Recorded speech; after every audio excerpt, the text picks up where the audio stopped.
Assalamualaikum warahmatullahi wabarakatuh dan selamat sejahtera. Bertemu lagi saya Zaza. Kali ini Zaza ingin menunjukkan kerang rebus.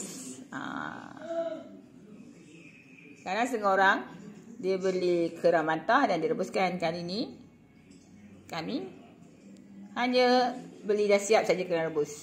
Apa pun semoga baik saja. Hari itu ada beli banyak-banyak dan direbuskan.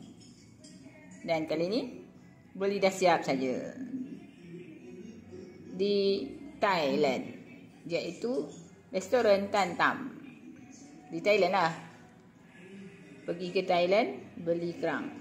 Okeylah tu. Okeylah, kita jumpa di video seterusnya.